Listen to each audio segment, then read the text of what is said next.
வாழ்க வையகம், வாழ்க வளமுடன். குரு வாழ்க, குருவே துணை. வேதாத்திரியம் வாழ்க வளமுடன்.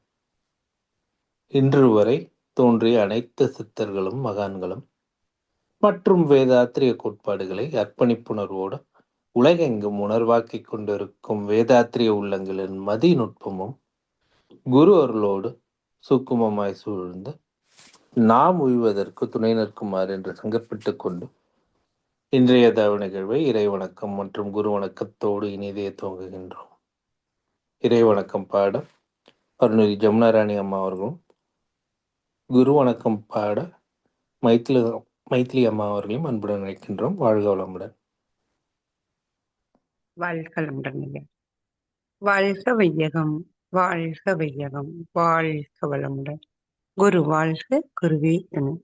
இறை வணக்கம். எல்லாம் வல்ல தெய்வமது எங்கும் உள்ளது நீக்கமர, எங்கும் உள்ளது நீக்கமர. சொல்லால் மட்டும் நம்பாதே, சுயமாய் சென்றே தெளிவாய் வல்லாய் உடலில் இயக்கமவன், வாழ்வில் உயிரில் அறிவும் அவன். கல்லார் கற்றார் செயல் விளைவாய் காணும் இன்ப துன்பமவன். அவனின் இயக்கம் அணுவாற்றல், அணுவின் கூட்டு பக்குவம் நீ.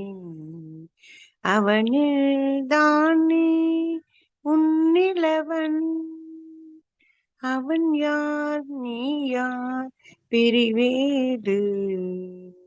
அவனை மறந்தார் நீ சிறியோ, அவனை அறிந்தார் நீ பெரியோ. அவன் நீ ஒன்றாய் அறிந்த இடம், அறிவு முழுமை அது முக்தி. அவன் நீ ஒன்றாய் அறிந்த இடம், அறிவு முழுமை அது முக்தி. எல்லாம் வல்ல தெய்வமது எங்கும் உள்ளது நீக்கமர, எங்கும் உள்ளது நீக்கமர. நன்றிகள் ஐயா. வாழ்க வளமுடன். வாழ்க வையகம், வாழ்க வையகம், வாழ்க வளமுடன். வளர்வதற்கு குரு வணக்கம்.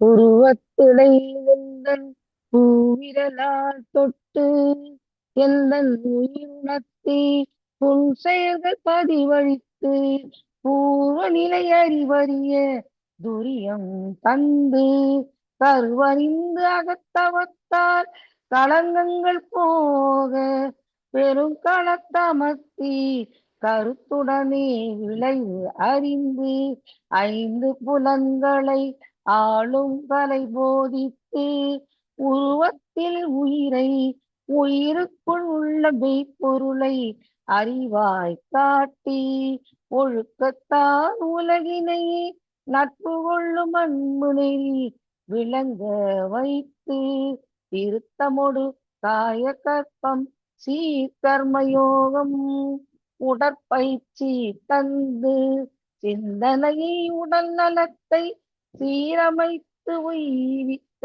குருவே வாழ்க, குருவே வாழ்க வாழ்க. நன்றிங்க. வாழ்க வளமுடன். வாழ்க வளமுடன்.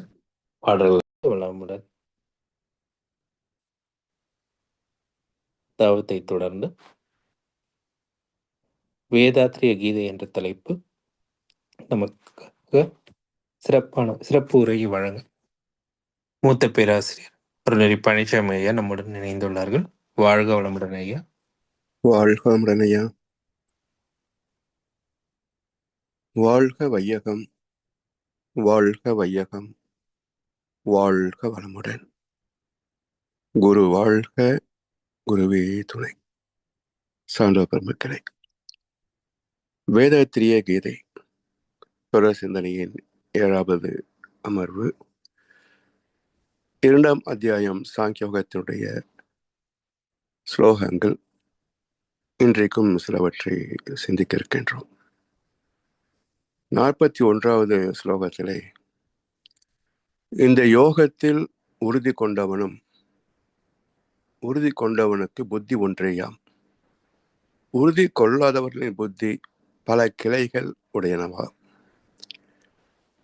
யோகம் என்பது ஒருங்கிணைத்தல் தானே. இறைநிலையோடு எண்ணத்தை கலக்க விட்டு என்று சுவாமிஜி சொல்வது போல, யோகம் என்பது இறைநிலையோடு அறிவோடு ஒன்று இருப்பதுதான்.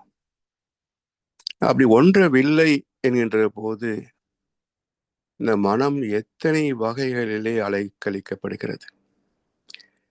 மகசூர் கவியில சொல்வாங்க, நீர் நிறைந்த பாண்டத்தில் காற்று ஏறாது, நித்தியமா மெய்ப்பொருளால் நிறைந்த உள்ளம், ஊர் உலக புலன் கவர்ச்சி உணர்ச்சி ஏதும் உள் நுழையா.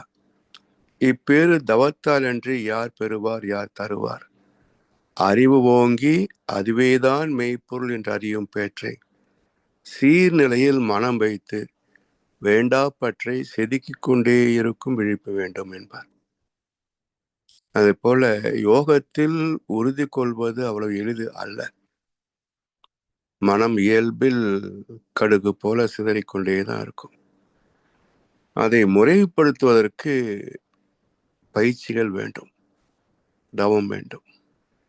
அப்படி பயிற்சி செய்து செய்து பக்குவம் அடைவது எப்படி என்றால், அதுவேதான் மெய்ப்பொருள் அறியும் பேற்றை சீர்நிலையில் மனம் வைத்து வேண்டாத பற்றுகளை செதுக்கிக் கொண்டே இருக்கும் விழிப்பு வேண்டும் என்பார். அதாவது மனதை சிற்பத்திற்கு ஒப்பிடுவார்கள் இல்லையா. ஒரு கேஸ் கோபாலகிருஷ்ணன் ஒருத்தர், சினிமா துறை தான், அவர் ஒரு திரைப்பாடு எழுதினார். அதில் அற்புதமான வரி பார்த்தீங்கன்னா, சிற்பி செதுக்காத பொற்சிலையே எந்த சித்தத்தை நீ அறியாயோ என்று 2 வரிகள் வரும். சிற்பி செதுக்காத பொற்சிலை, எந்த சித்தத்தை நீ அறியாயோ. அதாவது மனம் என்பது செதுக்கப்படாத அற்புதமான ஆற்றல். அது சித்தத்தை, ஆத்மாவை அறிவது இல்லை. அதனால் என்ன செய்கிறது, அற்ப செயலுக்கு இப்படியும் மன அவஸ்தைப்பட விடுவாயோ, அற்ப செயலுக்கு இப்படியும் மன அவஸ்தைப்பட விடுவாயோ. இப்போ மனம் பக்குவமாகவில்லை என்றால் இதெல்லாம் விளைவுகளாக வரும். அதனால் இதை யார் கொடுப்பாங்க இலவசமாக? யார் தருவார் யார் பெறுவார்? யாரும் கொடுக்க முடியாது. அவரவர்களே சுயமாக பயிற்சி செய்துதான் பக்குவம் அடைய முடியுமே தவிர குருவே இவரை உச்சத்துக்கு கொண்டு போக முடியுமா? அது சாத்தியம் இல்லை. குரு பயிற்சியை அளிப்பார், வழிகாட்டுவார், துணை இருப்பார், ஆசீர்வதிப்பார். என்னதான் வாயில் எடுத்து உணவை வைச்சால் நாம தான் முழுங்கி ஆகணும். அதை வேற யார் செய்ய முடியும்? அது போல பயிற்சிகளை நாம் செய்தால்தான் அது பக்குவமாக முடியுமே தவிர பயிற்சியின்றி பக்குவம் என்பது சாத்தியமே கிடையாது. அடுத்து 42, 3, 4 ஸ்லோகங்களில, அதர்வன வேத மொழியில் விருப்பமுடையவர்கள், காமம் நிறைந்தவர்கள், இன்பமே முடிவான பேறு என்பவர்கள், இத்தகைய அவிவேகிகளுடைய வசனத்தை கேட்டு அறிவு கலங்க பெறுபவர்க்கும் உறுதியான புத்தி உண்டாவதில்லை. அதர்வன வேதமொழி. அதர்வன வேதமொழி 2 வகை. பிளாக் மேஜிக், ஒயிட் மேஜிக்னு சொல்லுவாங்க. ஆக்கப்பூர்வமான சில சித்துக்களை செய்வது, துன்பத்தை ஏற்படுத்தக்கூடிய செய்வினைகளை செய்வது, இவை எல்லாமே அதர்வண வேதத்தில் குறிப்பிடப்படுகின்றன. அதர்வண வேதம் வியாசர் எழுதியது அல்ல, இந்நாள் யாரோ எழுதியது. வியாசர் எழுதிய 3 வேதங்கள் தான். 4வது வேதம் கீதை. அதனால் இந்த மாதிரி மிராக்கிள்ஸ்ல ஈடுபாடு உள்ளவர்கள், விருப்பம் உள்ளவர்கள், உலக பற்றிலே, வாழ்க்கையிலே ஆசைகள் நிறைந்தவர்கள், புலன் இன்பங்களே சாஸ்வதம், அதை எந்த அளவுக்கு பெருக்க முடியுமோ அதை பெருக்கிக் கொள்வது, இதுதான் வாழ்க்கை என்ற நாட்டமுடையவர்கள், நம்பிக்கை உள்ளவர்கள். இவரெல்லாம் என்ன சொல்றாரு? விவேகி அல்ல, விவேகி. விவேகி என்றால் அறிவுடையவர்கள், ஞானம் பெற்றவர்கள் அர்த்தம். அதுல சேர்த்தம் என்று சொன்னால் அது நெகட்டிவ், அது தீய அலைகளாக, அதாவது துர்குணமாக சொல்லப்படும். அவங்களுடைய பேச்சை கேட்டு அறிவு கலங்க பெறுபவர்க்கும் உறுதியான புத்தி உண்டாவதில்லை. அதாவது ஆசைகள் வசப்பட்டு விட்டாலே கூடவே பயம் வந்துவிடும். ஆசை பயமும் உள்ளவனுக்கு எதையுமே சிறப்பாக ஸ்திரமாக செய்ய முடியாது.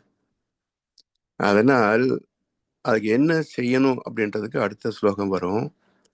இப்போ யோகத்தால் பக்குவப்பட்ட மனம் நடுநிலை தவறுவது இல்லை.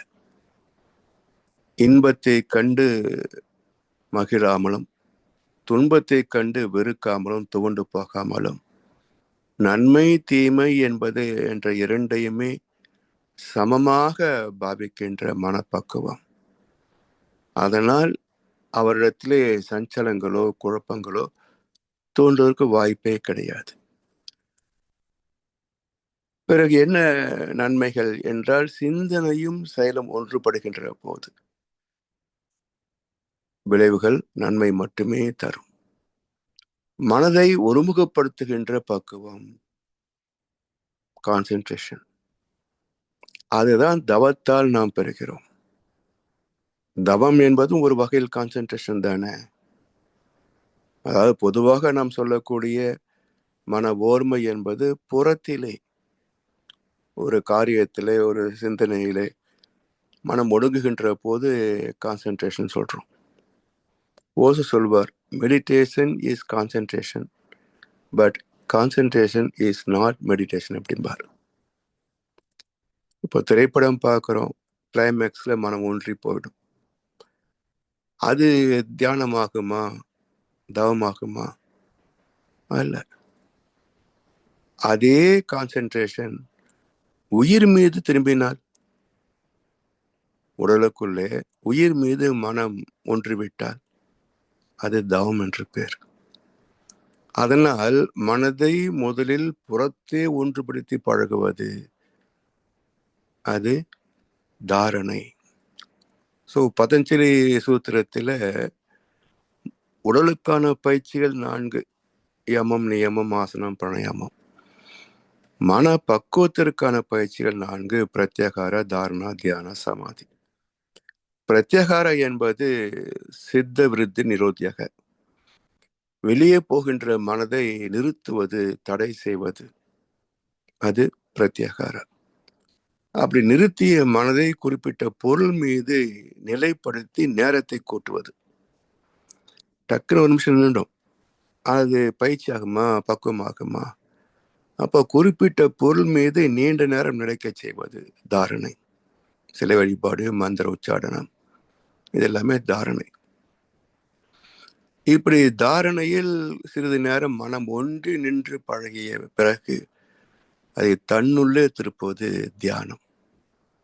தியானத்தின் உச்சம் சமம் ஆதி, இறைவனுக்கு சமமாக இறைவனோடே ஒன்றி போகிறோம், இரண்டரை கலந்து விடுகிறோம், அத்வைத்தமாக மாறி போகிறோம்.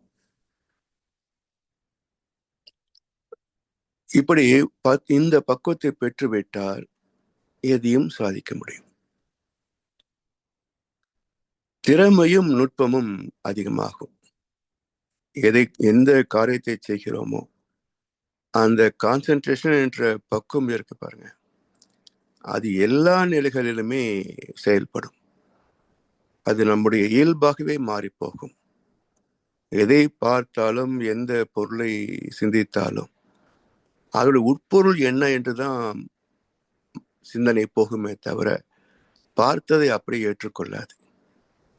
அதனால் தவம் பழகியவர்களுக்கு வாழ்க்கை இலகுவாக இருப்பதற்கு காரணம் என்ன என்றால், எதையும் நுணுகி பார்க்கக்கூடிய திறம் அதிகமாவதனால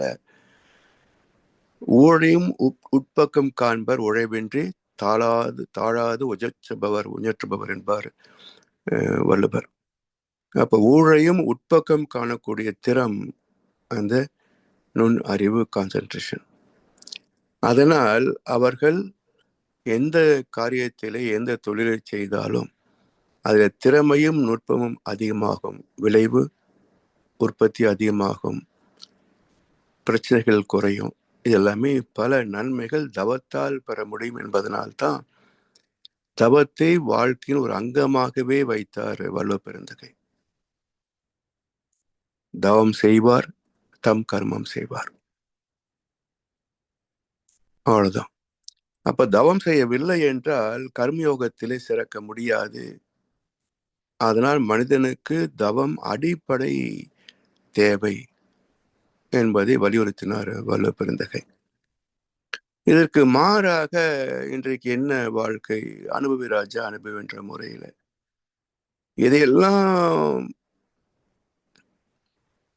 பெருமை என்று அறிவற்றவர்கள் போற்றுகிறார்களோ அவையெல்லாம் ஓட வேண்டியது. சினிமா நடிகர் வந்தா கூட்டம் கூட வேண்டியது, யாராவது விஐபி வந்தா போய் கூட்டம் கூட வேண்டியது. அவர் நம்ம மனுஷன் தானே.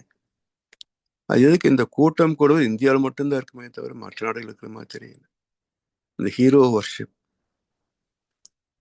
இதுக்கு நம்மை நாம் சீர்தூக்குவதை விட்டு விட்டு அடுத்தவனையும் கொண்டாடுவான். ஆனா மலைக்கும் வேண்டாம் தொலைக்கும் வேண்டாம் என்பார் மகர்ஷி அவர்கள். யாரை பார்த்து மலைக்கும் வேண்டாம், நாம் அற்பமானவன் என்று தொலைக்கவும் வேண்டாம்.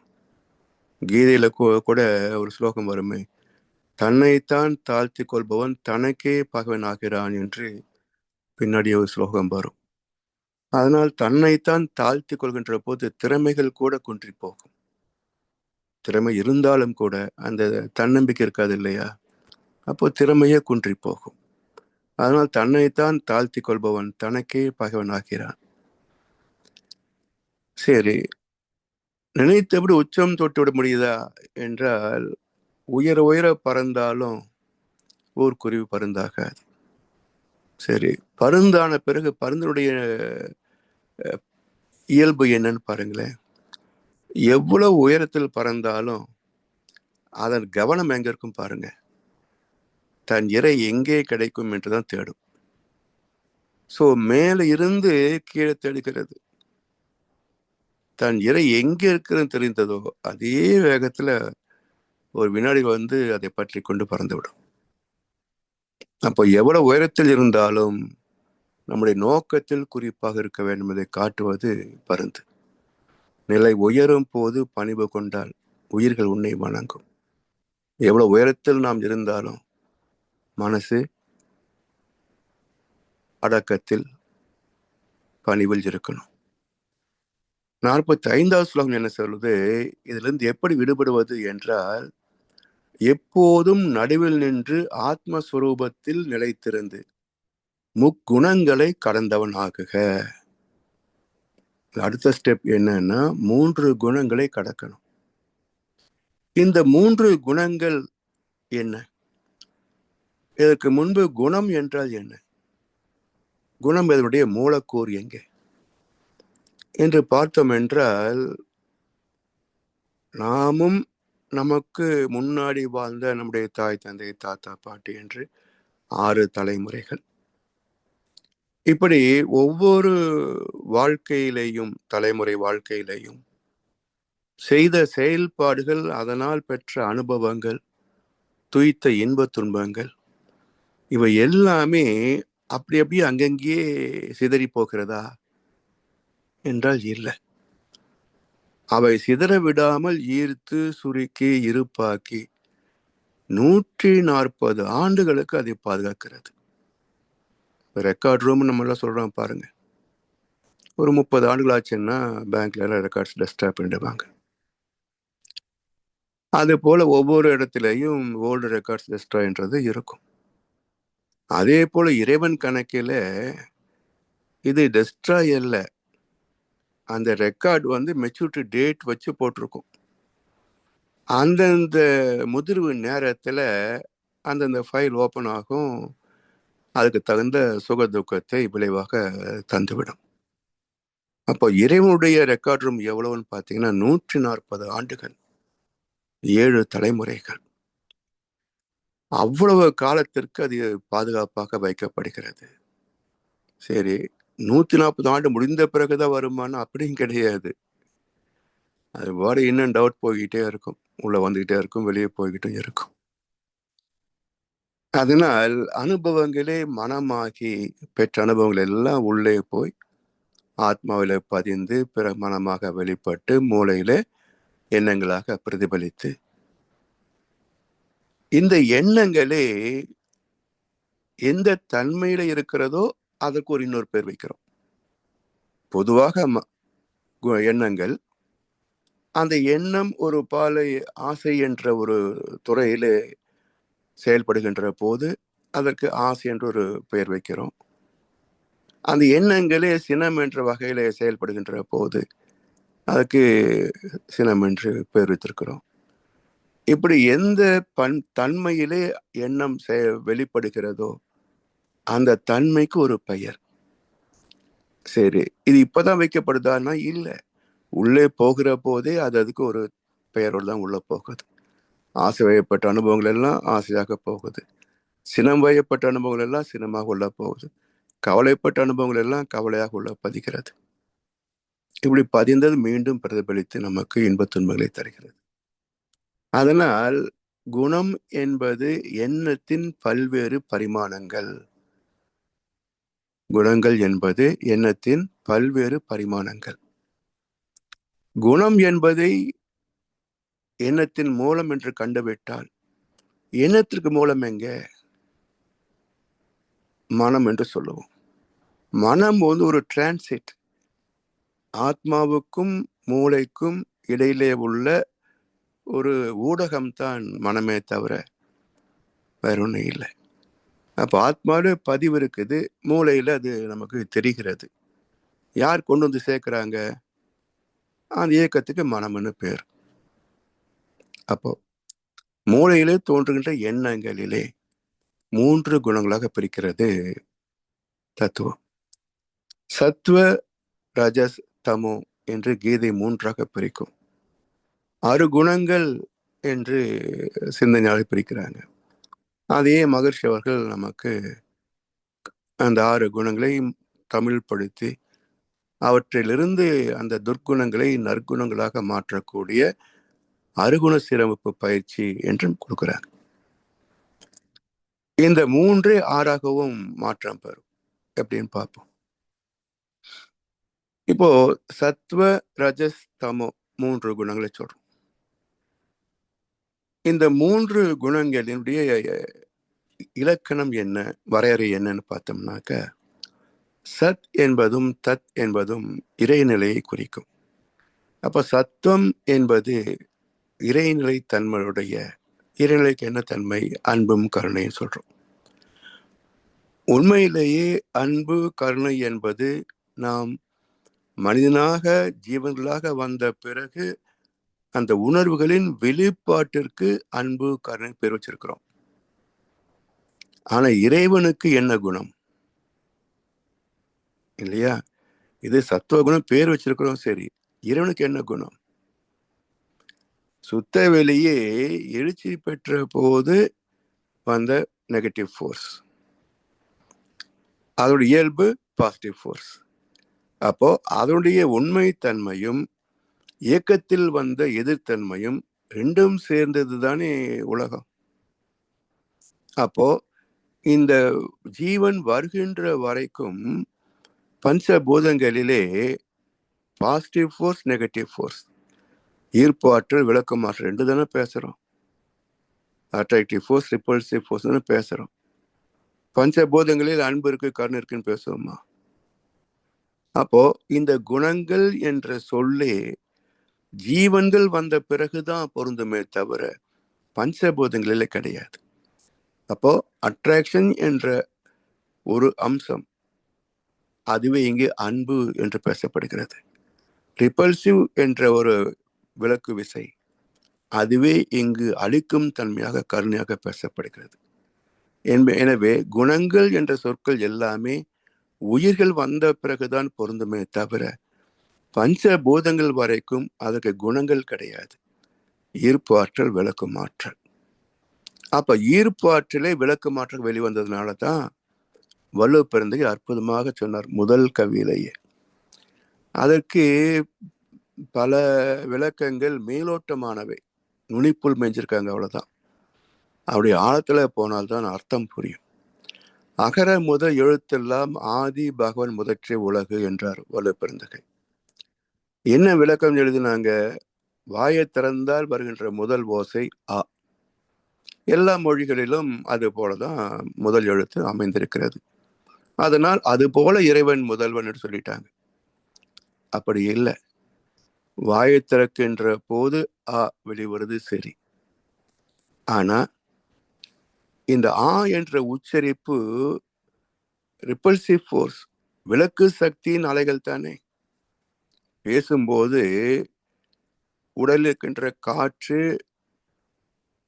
உறுப்புகள் இவற்றெல்லாம் பயன்படுத்தி ஒவ்வொரு எழுத்தும் வாய் வழியாக உச்சரிக்கப்படுகின்றன. அப்ப எல்லாம் ரிப்பல்சிவ் ஃபோர்ஸ் தானே.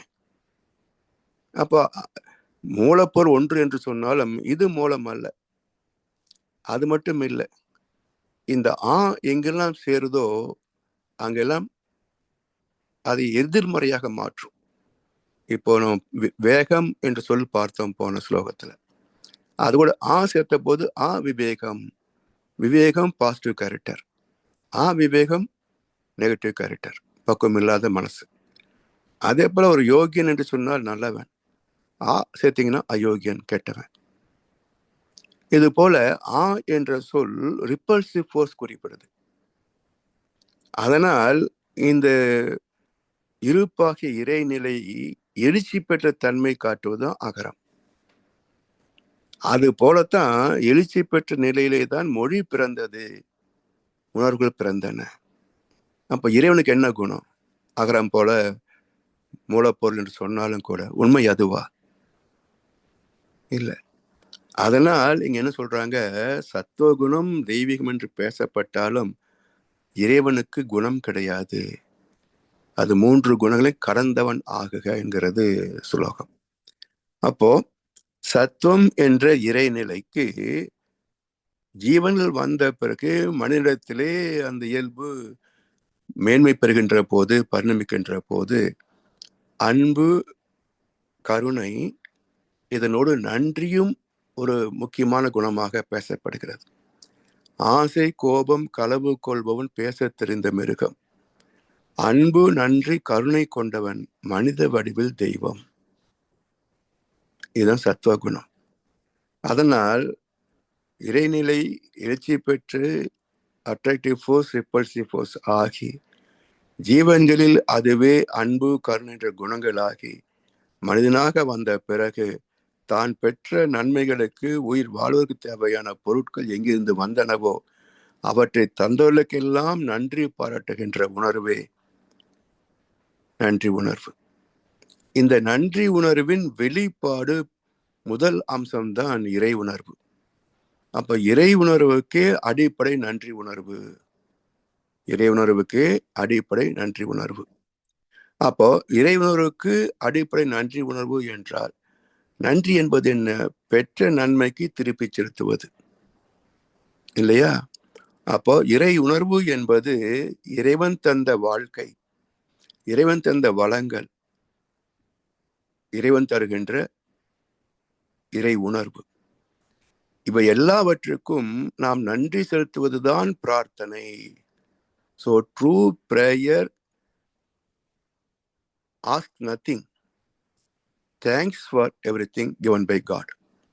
அப்போ பிரார்த்தனை என்பது என்ன என்றால், இதெல்லாம் தந்து என்னை காத்து கொண்டிருக்க இறைவா உனக்கு நன்றி என்று சொல்வதுதான் பிரார்த்தனையை தவிர, எனக்கு அது கொடு இது கொடு என்று கேட்பது பிரார்த்தனையே கிடையாது.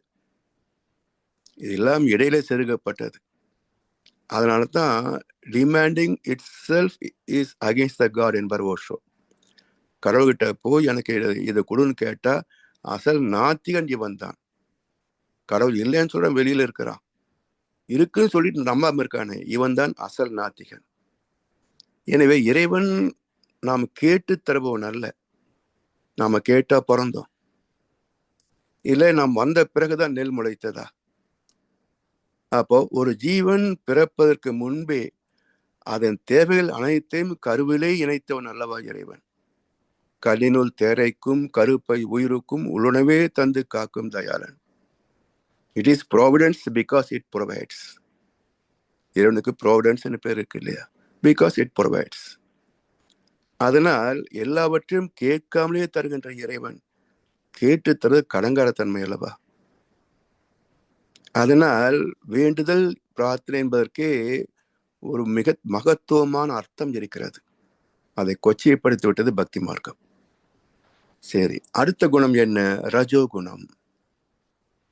ரஜோலிருந்து வந்ததுதான் ராஜா, ஆளுமை திறம். அதாவது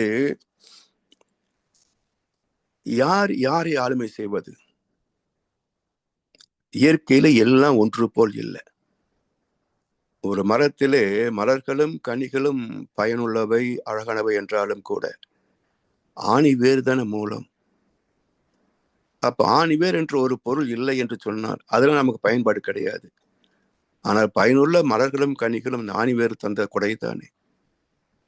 அதே போல இதை ஆணி வேறாக இருந்து இந்த சமுதாயத்தை யார் நடத்துவாங்க? அறிவுள்ளவர்கள், சிந்தனை உள்ளவர்கள், திறமை உள்ளவர்கள். எல்லாரும் ஒரு கம்பெனி நடத்த முடியுமா? எல்லாரும் நாட்டை நிர்வாகம் பண்ண முடியுமா? அப்ப அதற்கு என்று திறமைகள், சிந்தனை, ஆற்றல் இருக்குல்ல. அப்ப அவங்கதான் அந்த கடமை செய்தாகணும். அதனால் ஆன்மீகத்திலே ஆசைப்பட வேண்டாம் என்பது தவறான கருத்து. மகிழ்ச்சி அதை முறையா பயன்படுத்தினாங்க. ஆசை சீர் அமைத்தல். அப்ப சீர் அமைத்தல் சொன்னா குறைத்துக் கொள்வதன் அர்த்தம் இல்லை. எது நம்மால் முடியுமோ அதை செய்வது, எது நம்மால் முடியாதோ அதை ஏற்றுக்கொள்வது. அப்போ மிகப்பெரிய தொழிலதிபர் டாடா கையில் இருந்த வரைக்கும் ஏர் இந்தியா லாபத்தில் போயிட்டு இருந்தது. என்றைக்கு நேரு அதை நேஷனலைஸ் பண்ணினாரோ அப்பிருந்து இப்ப வரைக்கும் நட்டத்துல ஓடுச்சு. இப்ப மறுபடியும் அது டாடா கைக்கு போன பிறகு அவர் சொல்ற 10 வருஷமாக இதெல்லாம் நான் சரி பண்றதுக்கு. அப்போ அரசாங்க பேங்க் என்ன பண்ணுச்சு?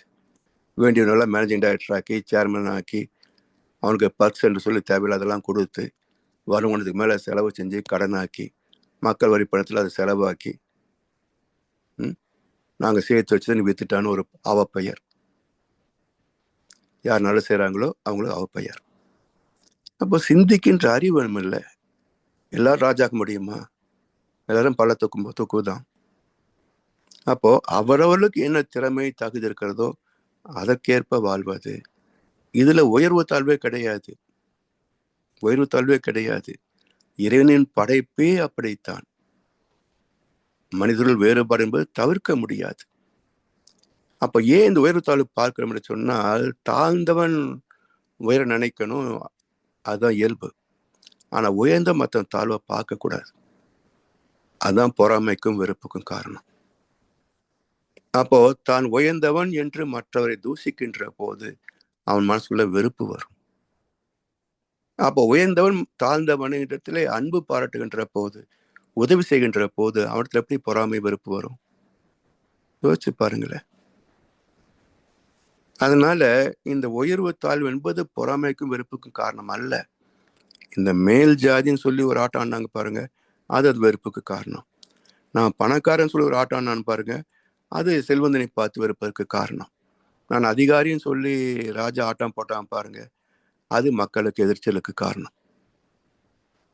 அப்போ நிலை உயர்வது என்பதும் தாழ்வது என்பதும் எல்லாமே இறைவனின் அம்சங்கள் தான். நமக்கு இறைவன் தந்த கொடை. அதாவது இப்ப ஆபீஸ்ல ஒரே சம்பளம் தான், வேலை செஞ்சாலும் செய்யட்டாலும் ஒரே சம்பளம் தான்.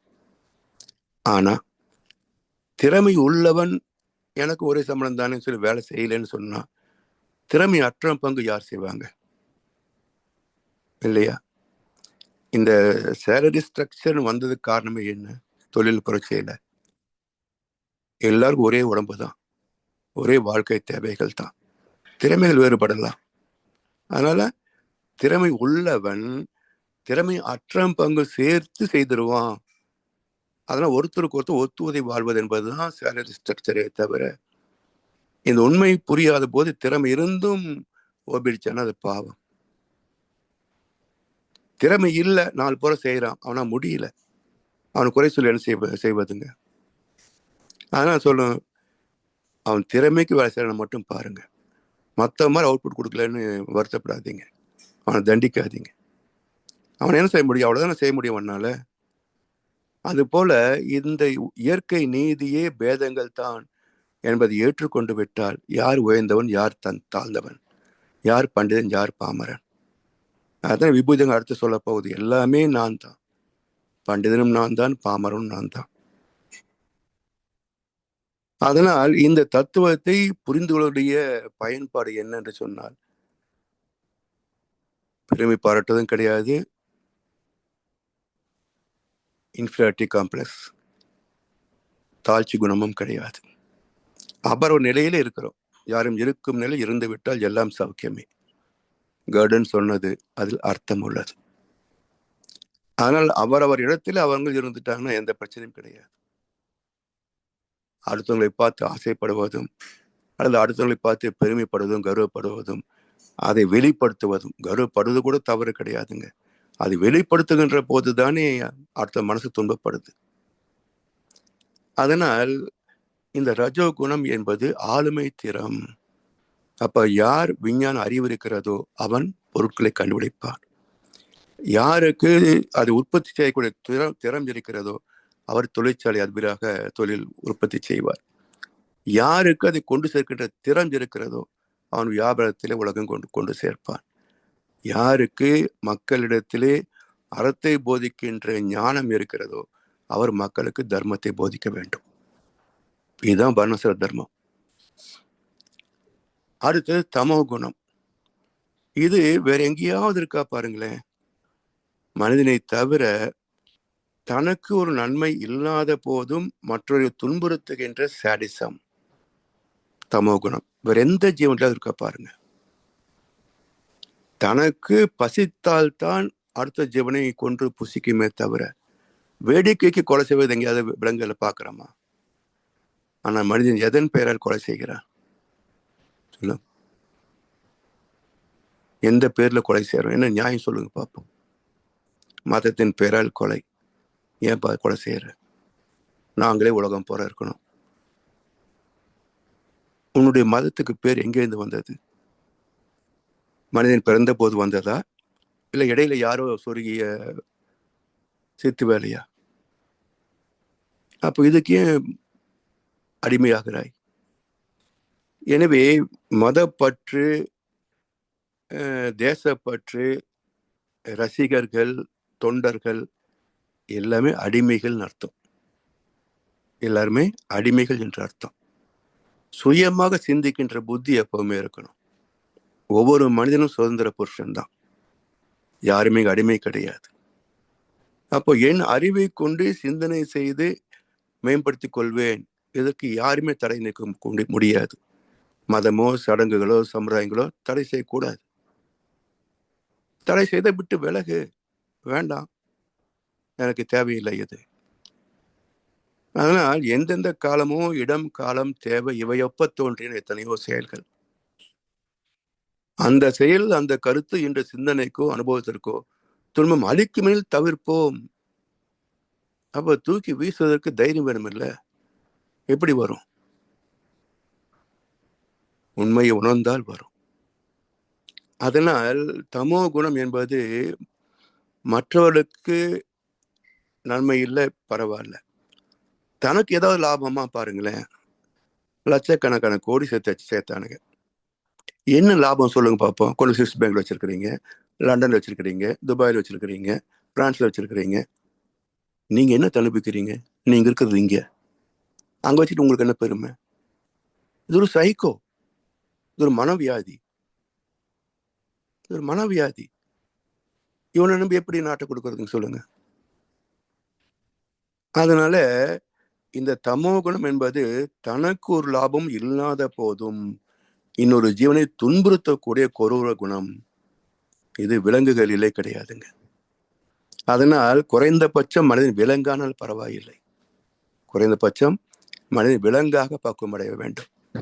அதன் பிறகு ஞானத்தை பத்தி பார்த்துக்கலாம். குறைந்தபட்சம் விலங்காக பக்குவமா? ஏன்னா எந்த விலங்கும் பசிக்காத போது கொலை செய்வது இல்லை. இத்தனை லட்சம் கோடி இத்தனை கொலைகள் இதுக்காக செய்றீங்க. அப்ப மனிதர்களா விலங்குகளா? சரி, இந்த 3 குணங்களிலே தமோ குணம் மோசமானது, முற்றிலும் தவிர்க்க வேண்டியது. ரஜோகுணம் உயர்வானது, ஆனால் அங்கே ஆணவம் தலை தூக்கக்கூடாது. சத்துவகுணம் ரெண்டும் இல்லை, அன்பும் கருணையுமானது, எல்லோருக்கும் நன்மை செய்வது. ஆனால் இறைவன் என்ன குணம் என்றால் இறைவன் நிர்குணம், குணம் கடந்தவன், குணாதீதன். அப்ப குணம் என்பது எல்லாமே மனதின் வெளிப்பாடு. குணங்கள் எல்லாமே ஆத்மாவின் பதிவுகள். இறைவனுக்கு ஏது பதிவு? மையப்புள்ளி இருந்தா தானே பதியும். மனிதனுக்கு உடம்பு இருக்குது, உடம்புக்கு மையம் இருக்குது, அங்க உயிர் மையம் இருக்குது, அதுல பதிவுகள் ஏற்படுது. இறைவனுக்கு மையம் இல்லையே, எப்படி பதிய முடியும்? அதனால் இறைவன் நிர்குணம், அவனுக்கு எந்த குணமும் கிடையாது. அதனால்தான் எல்லா மகன்கள் என்ன சொல்றாங்க? வேண்டுதல் வேண்டாம இலான்.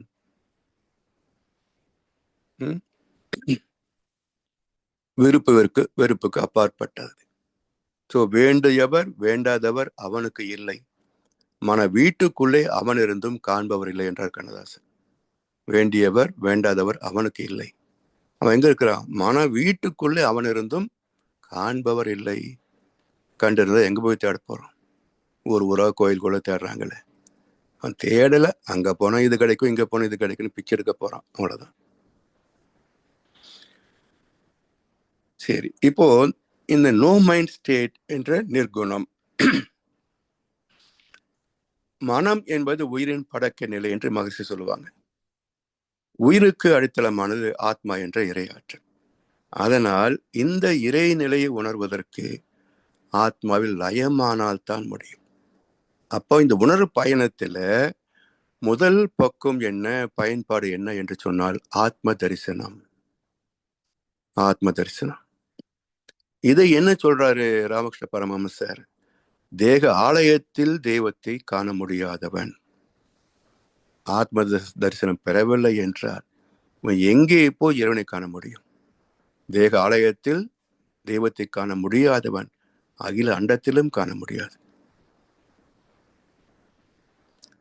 சரி, இதுவே திருமந்திரம் என்ன சொல்கிறது அப்படின்னா, உள்ளம் பெரும் கோவில், ஊன் உடம்பு ஆலயம், வள்ளல் பிரானார்க்கு வாய் கோபுர வாசல், தெல்ல தெளிந்தார்க்கு ஜீவன் சிவலிங்கம். தெல்ல தெளிந்தார்க்கு ஜீவன் சிவலிங்கம். அதனால் முதலில் நமக்குள் இருக்கின்ற ஆத்மாவை தரிசிப்பது ஆத்ம தரிசனம். சரி, இதிலிருந்து எனக்குள் இருக்கின்ற ஆத்மா, சரி, அவருக்கும் ஆத்மா இருக்கு, இவருக்கும் ஆத்மா இருக்கு, எல்லாருக்கும் ஆத்மா இருக்கு. அப்ப எல்லா ஆத்மாக்களும் ஒன்றிணைந்த மூலப்பொருள் எது என்றால் இந்த ஆத்மா என்பது உணர்வு. ஆத்மா என்பது உணர்வு. அந்த உணர்வுக்கு மூலம் என்ன? ஜீவகாந்தம். அப்ப ஜீவகாந்தம் தான் உணர்கின்ற திறமாக இருக்கிறது. அந்த ஜீவந்த களமே பரமாத்மா. ஜீவந்த களமே பரமாத்மா. அதுக்கு மையப்புள்ளி இல்லை, உடல் இல்லை, ஆனா உணரும் தர முடியாது. எதை நாம் அருள்வாக்கு, தீர்க்க தரிசனம் எக்ஸ்ட்ரா சென்சரி பர்செப்ஷன் என்றெல்லாம் சொல்கிறோமோ அதுதான் பரமாத்மா.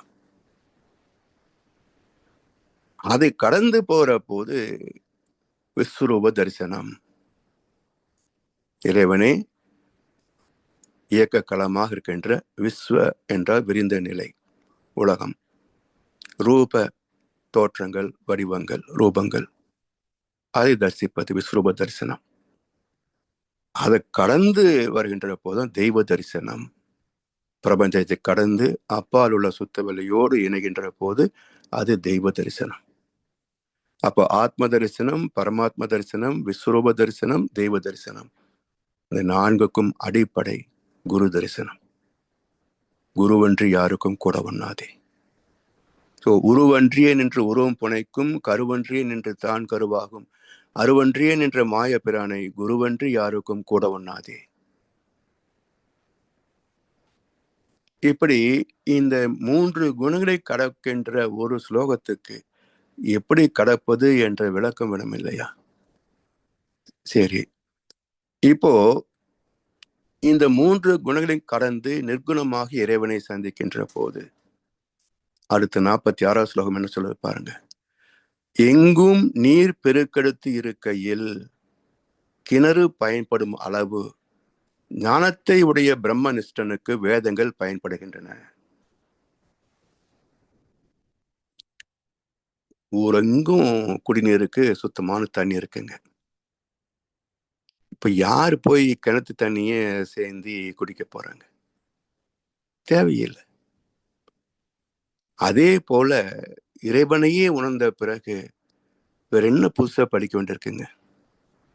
மகர்ஷி அற்புதம் ஒரு கவியில சொன்னார், வேதத்தை யான் படித்ததில்லை, வேதத்தின் உட்பொருளாய் என்னை கண்டேன், வாதத்தில் யான் கலந்து கொண்டதில்லை, வாதிப்போர் அனைவருக்கும் பொருளாய் உள்ளேன்.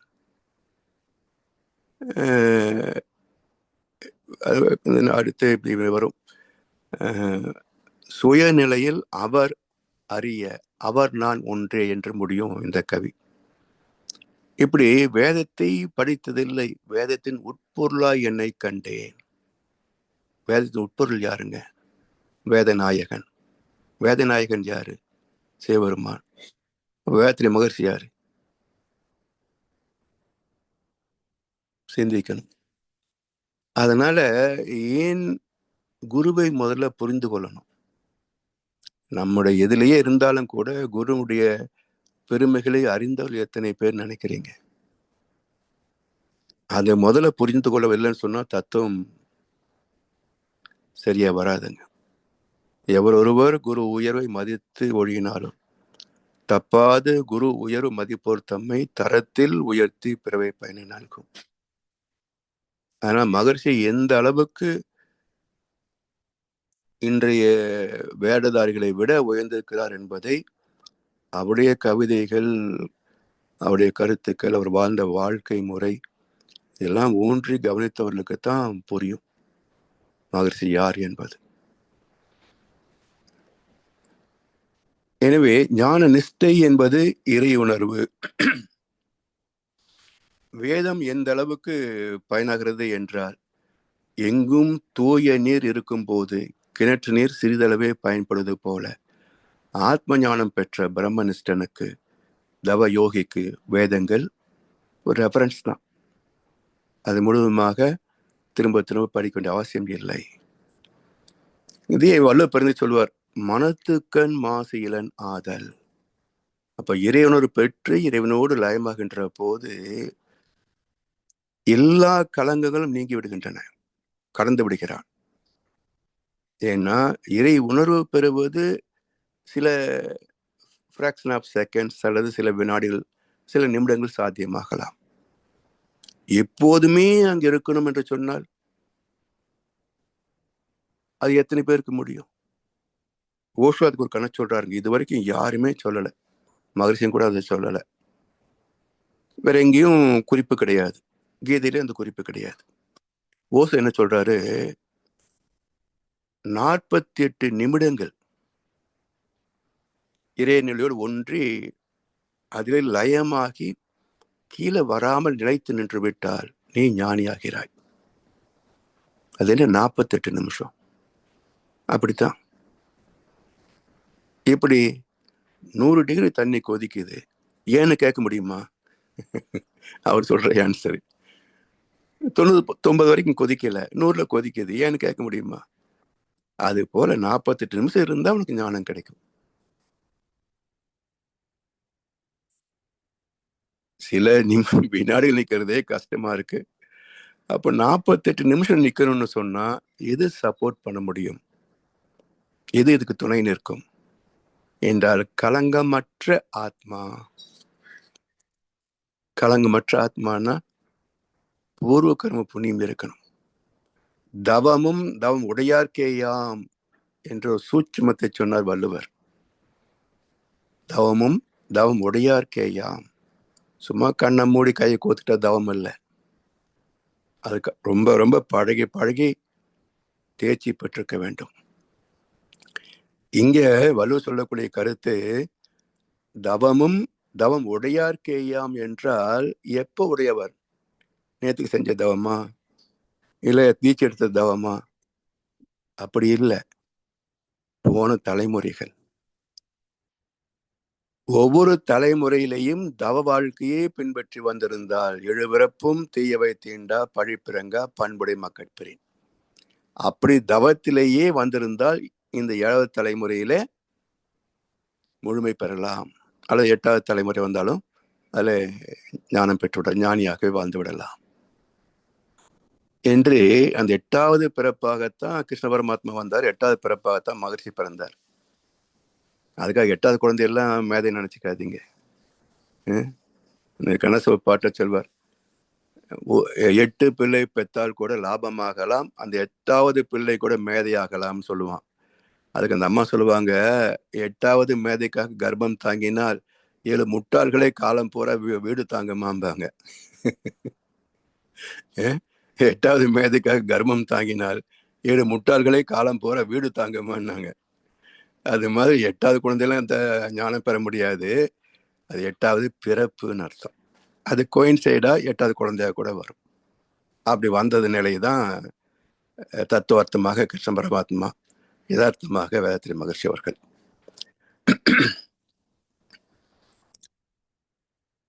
அதனால் மனத்துக்கண் மாசு இளன் ஆதல், அனைத்து அரண் ஆகல நேர பெற, மற்ற எல்லா அறமும் தர்மமும் நீர்த்து போனவையே, அவருக்கு அவசியம் இல்லை என்கிறார் வள்ளுவ பெருந்தகை.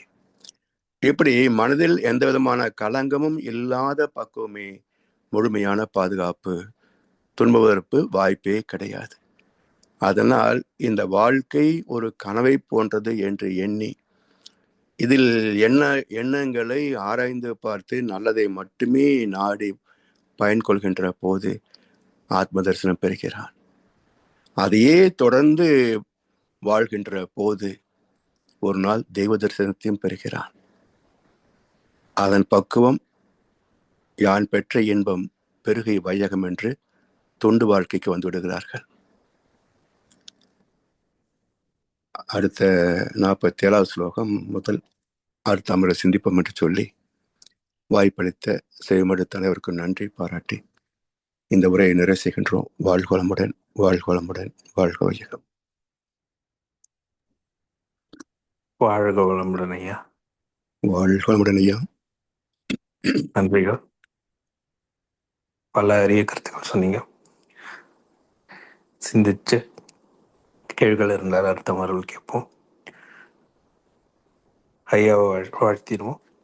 நமக்காக வேதாத்திரிய கீதை என்ற தலைப்பு பல அரிய கருத்துக்களை எளிமையான நமக்கு புரியும் வகையில் விளக்கிய மூத்த பேராசிரியர் அருள்நெறி பழனிசாமி ஐயா அவர்களை வாழ்த்துவோம்.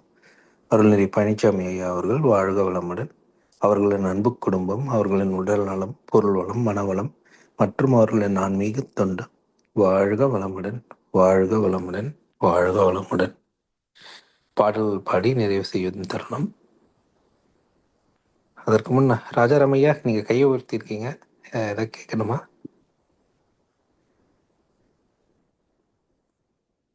வாழ்கமுடன் ஐயா. ஐயா வாழ்க வளமுடன். வணக்கம். வணக்கம் ஐயா, சொல்லுங்க. ரொம்ப அருமையா சொல்லிங்க. இது 41, 46 ஸ்லோகங்கள் விளக்கம் நல்லா இருந்தது. இதுல எனக்கு 2-3 சந்தேகம் இருக்கு. கொஞ்சம் விளக்குறீங்களா? சொல்லுங்கய்யா. ஆரம்பிக்கும் பொழுதே ஒரு ஒரு திரைப்பட பாடல் லைனோட ஆரம்பிச்சீங்க. சிற்பி செதுக்காத பரிசில் ஏன் ஆரம்பிச்சீங்க. அப்ப ஆமாங்க. மனசுதான் சிற்பி செதுக்காத ஒரு சிலை ஆமா. இருக்கு. ம். ஆனால் அந்த மனசுக்கு வந்து சித்தத்தை அறியக்கூடிய தன்மை இல்லைங்கிறீங்க. ஆமா. இதுல என்ன எனக்கு வேறுபாடுன்னா, ம். மகரிஷி கருத்துப்படி பார்த்தா ம். உயிரின் புறநிலை தான் மனமா இருக்கு அப்படிங்கும்போது, அது எப்படி ம். மனம் வந்து சித்தத்தை அறியாம இருக்க முடியும்? இல்ல. அதாவது சித் என்பது உயிர்நிலை. ஆ.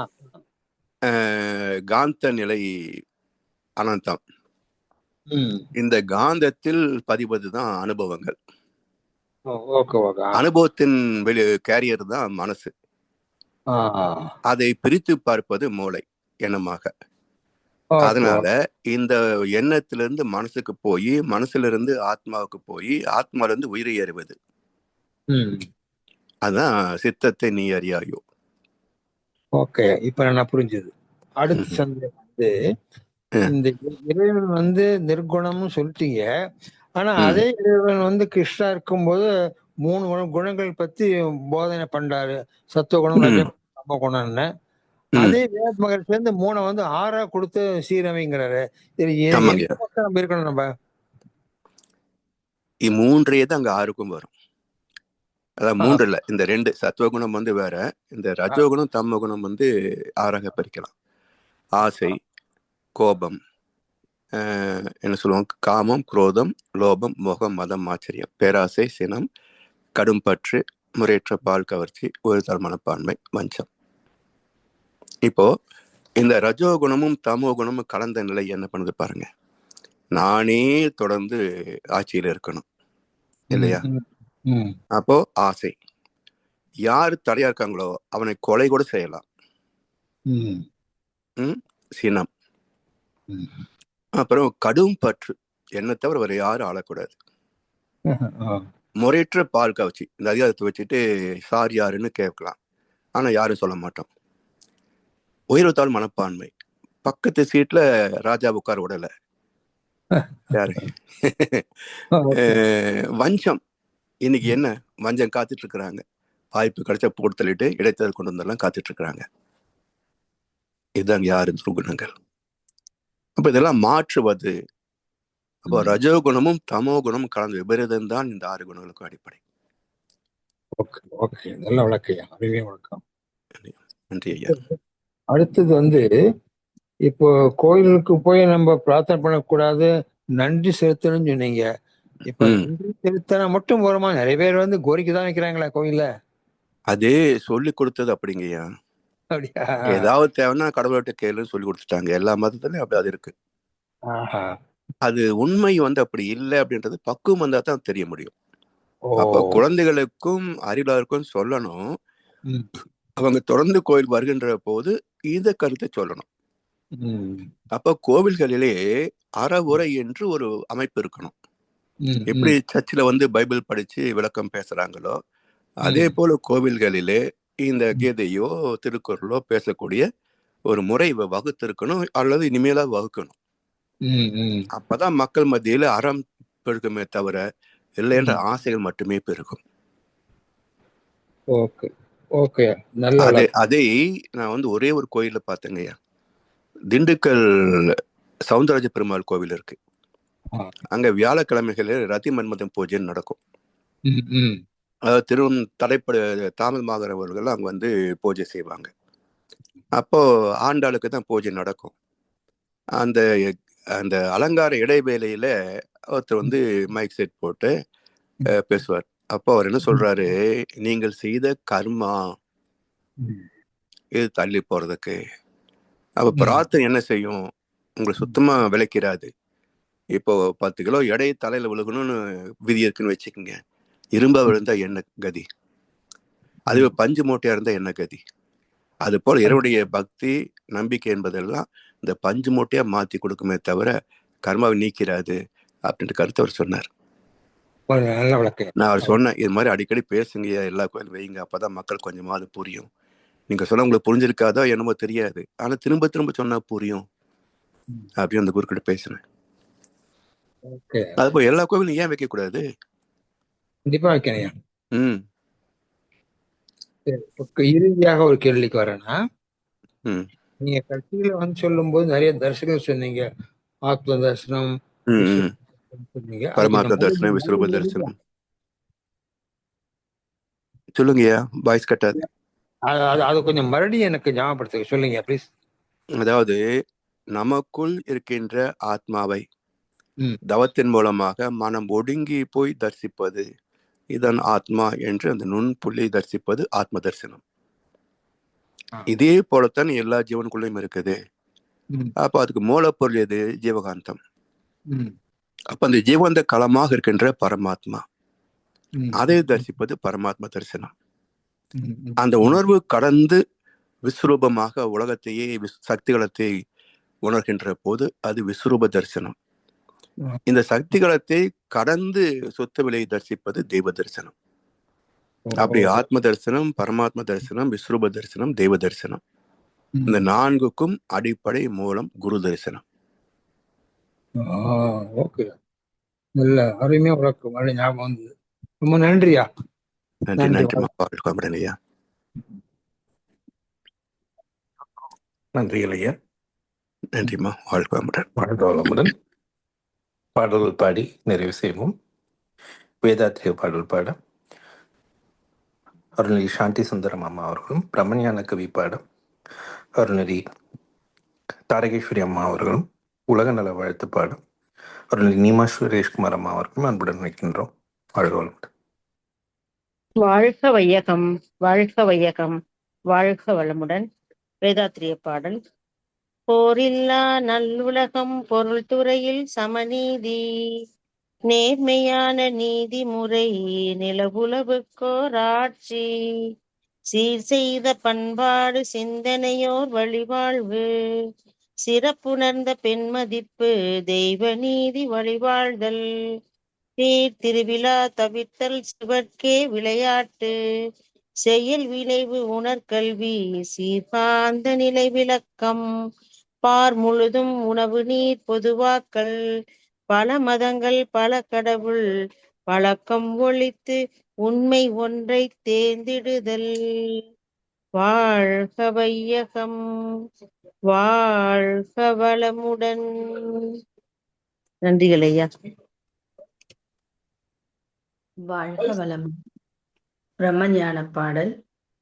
இறைவெளியே தன்னிருக்க சூழ்ந்தழுத்தும் ஆற்றல், சூழ்ந்தழுத்தும் ஆற்றல், இதன் திணிவு மடிப்பு விழ சுழலும் நுண்விண்ணாம், இதன் திணிவு மடிப்பு விழ சுழலும் நுண்விண்ணாம், நிறைவெளியில் விண் சுழல நெருக்குகின்ற உரசல், நெருக்குகின்ற உரசல், நிலைவெளியில் எழுப்புகின்ற நேரலைகள் காந்தமாம், நிலைவெளியில் எழுப்புகின்ற நேரலைகள் காந்தமாம், மறைப்பொருளாம் காந்தம் தன் மாத்திரைகள் ஐவகை, தன் மாத்திரைகள் ஐவகை, மலைக்காதீர் விண்கூட்டம் மாபூதம் ஐந்துமாம், மலைக்காதீர் விண்கூட்டம் மாபூதம் ஐந்துமாம், முறையாய்